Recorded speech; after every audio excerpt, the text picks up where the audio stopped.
Good morning बच्चों। कैसे हो आप सब? आप सब बहुत अच्छे होंगे, हमें पता है। तो आज हम एक न्यू टॉपिक ना छोड़ करके आज हम न्यू एक यूनिट लेकर के आए। अभी तक तो हम टॉपिक पढ़ा रहे थे, टॉपिक मेरा कंप्लीट हो गया। आज हम यूनिट की बात करते हैं। तो और यूनिट कौन सी है? यूनिट नंबर 7 है, जो कि है रिप्रोडक्टिव बॉटनी। तो इसमें सबसे पहले क्या आते हैं कि यानी कि प्लांट एम्ब्रियोलॉजी। तो प्लांट एम्ब्रियोलॉजी में होता है कि यानी जो स्टडी किया जाता है किस चीज़ का, एम्ब्रियो का। तो एम्ब्रियो का स्टडी करना ही प्लांट एम्ब्रियोलॉजी कहलाता है। यानी कि अगर प्लांट का एम्ब्रियोलॉजी हो तो प्लांट का, यानी कि the study of the embryo embryo is known as the embryology. यानी कि एम्ब्रियो का स्टडी ही करना ही हमारा क्या कहलाता है? Plant embryology. इसमें कौन कौन सा किया जाता है? जैसा कि to study of the stamen, stamen का स्टडी करना, और कार्पेल का, और माइक्रोस्पोरेंजेंसिस। इसमें मेल का और फीमेल का। माइक्रोस्पोरोजेंसिस में मेल आते हैं और मेगा स्पोरोजेंसिस में फीमेल आते हैं। इज नोन एज क्या कहलाते हैं? एम्ब्रियोलॉजी। और इसमें है पंचानन माहेश्वरी जी ने, father of embryology. Panchanan Maheshwari जो है वो हमारे फादर ऑफ इंडियन एम्ब्रियोलॉजी हैं। और एम्ब्रियोलॉजी के जो खोजकर्ता ये है पंचानन माहेश्वरी, वो भी इंडिया के। और इन्होंने एक नोट्स लिखा है, एक पूरा बुक लिख दिए हैं जिसका नाम है कि an introduction to the embryology of the angiosperm. ये पंचानन माहेश्वरी जी ने एक बुक लिखी है, जिस वो बुक का नाम यही है कि the introduction to the embryology of the angiosperm. अब हम इसके बाद की जो बात करेंगे तो हमारा होगा फ्लावर, फूल। फूल क्या होते हैं? तो फूल हमारा होता है, ये generally consist of the 4 part. ये 4 प्रकार के होते हैं। एक होते हैं कैलिक्स होते हैं, एक होते हैं कोरोला होते हैं, और एक होता है इंडोस्पर्मिक। इंडोस्पर्मिक को हम एंड्रोइसियम के नाम से जानते हैं, अक्सर एंड्रोइसियम ही ज्यादातर पूछते हैं। और चौथा क्या होता है? गाइनोइसियम। तो हम इसको चल रहे हैं बताने, और ये हम सिर्फ सिलेबस के हिसाब से ही चल रहे हैं। जो जो सेकंड सेमेस्टर में, बीएससी सेकंड सेमेस्टर में जो सिलेबस है बॉटनी का, तो हम उसी सिर्फ सिलेबस के हिसाब से चल रहे हैं, जिससे हमारा सिलेबस में हमारा जो कंटेंट हो वो आप सबको खूब अच्छे से समझ में आ जाए। तो आइए हम फ्लावर में जो कैरिक्स होते हैं, कैलिप्ट्रा होते हैं, कॉरोला होते हैं, एंड्रोइसियम जिसको बोलते हैं एंड्रोइस्पर्म, और गाइनोइसियम, इसकी बात करते हैं कि होते क्या हैं। देखिए, आइए आगे बढ़िए।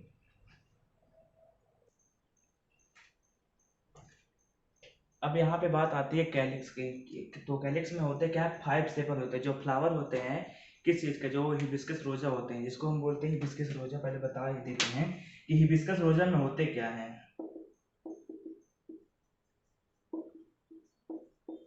इसको हम एक नाम से और जानते हैं, चाइनीजी रोजा,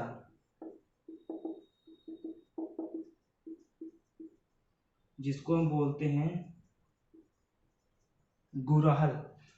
जो हमारा गुड़हल का फूल होता है उसी को हम बोलते हैं हिबिस्कस रोजा, उसका साइंटिफिक नेम है। तो इसमें 5 सेपल पाए जाते हैं। 5 सेपल, जो येलो वाला होता है वो भी, उसमें येलो कलर, जैसे कि कनेल में हो गया, कनेल में तो येलो होता है। और जो हमारा रेड कलर का होता है वो 5 सेपल होते हैं। सेपल और पेटल अलग अलग होते हैं, सेपल नीचे पेटल ऊपर हो जाते हैं। तो ये सेपल नीचे वाला होता है, पॉलीपेटलस होगा। और यहाँ पे इम्ब्रिकेट और कॉन्कोन्शियल एस्टिवेशन एक वर्ड आता है। यहाँ पे एक इम्ब्रिकेट आता है, एक होता है कॉन्कोन्शियल एस्टिवेशन। तो हमारा इम्ब्रिकेट मतलब, कहने का मतलब होता है जो हमारा डायग्राम बनता है, वो डायग्राम हमारा इस तरीके से बनता है। इस तरीके से हमारा डायग्राम बनता है।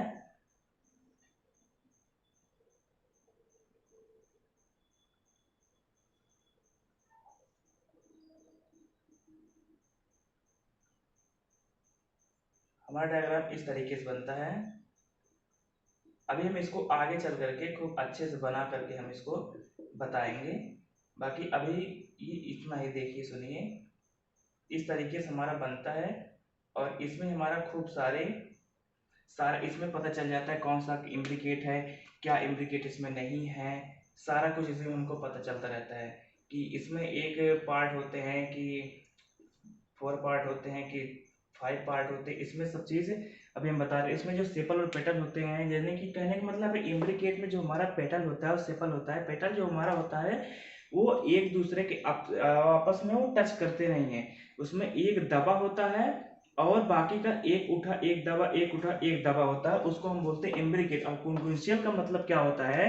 एक सेपल का दोनों सिरा दबा हो, और मतलब यहाँ पे कॉन्क्वेंशियल का मेन रीजन ये होता है कि जो हमारा सेपल होता है उसका दोनों सिरा, दोनों दबाव, एक ऊपर का एक नीचे का, दोनों सिरा धसे हो और बाकी का जितना सेपल है वो सारे का एक उठा एक दबा, एक उठा एक दबा हो, उसको हम बोलते हैं कॉन्क्वेंशियल एस्टिवेशन।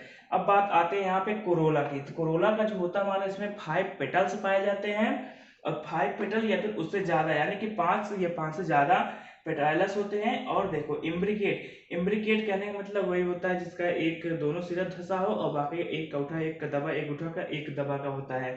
अब होता है एंड्रोइसियम। तो एंड्रोइसियम की बात करते हैं, या इसमें होते हैं इट इज मेल पार्ट, यानी कि एक मेल पार्ट भी होते हैं फ्लावर के, and the consist of stamen.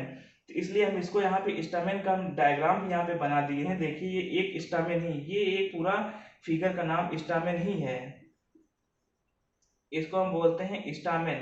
ठीक है, स्टामेन में ये एंथर अलग होता है और जो ये एंथर और फिलामेंट के बीच का जो पोर्शन होता है उसको हम बोलते हैं कनेक्टिव। और ये तो मान लो फिलामेंट होता ही है। अब हम इसका पूरा डिटेल में डायग्राम बना करके आपको हम दिखाते हैं कि कैसा होता है।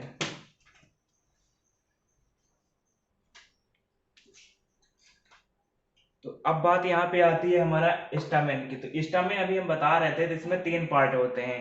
सबसे ऊपर वाला होता है एंथर, और जो इसकी जो डंडी यानी कि पेडंकल होती है, पेडंकल को हम यहाँ पे फिलामेंट के नोट से जानते हैं, इसको हम बोलते हैं फिलामेंट। और ये फिलामेंट और एंथर के बीच में जो कनेक्टिव पाया जाता है उसको हम बोलते हैं कनेक्टिव बोला जाता है, और पूरे को तो स्टामेन ही बोलते हैं।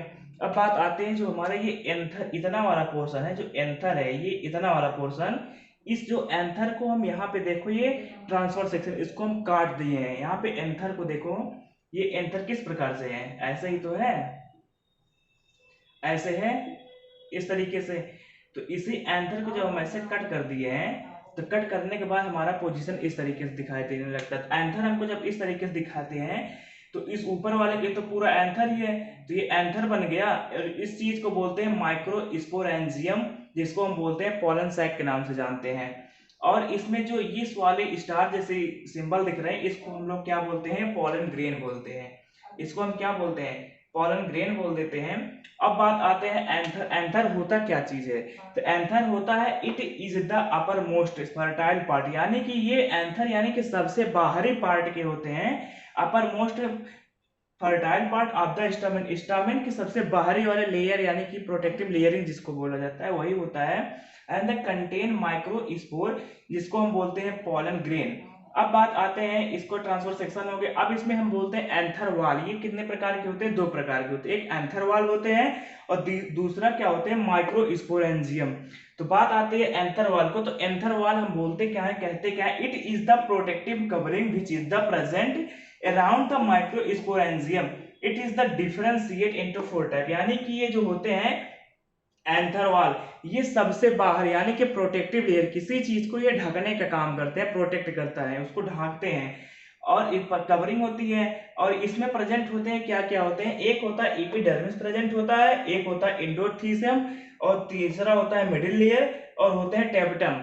इसको हम यहाँ पे बनाते हैं इसका डायग्राम, उसके बाद हम अच्छे से बताते हैं एपिडर्मिस का मतलब क्या होता है, एंडोथीसियम का मतलब क्या होता है, मिडिल लेयर का मतलब क्या होता है और टेपेटम का मतलब क्या होता है। तो इतना तो आप सबको बेटा समझ में आ गया होगा। तो हम अब आगे बढ़े, इसको स्क्रीनशॉट ले लो।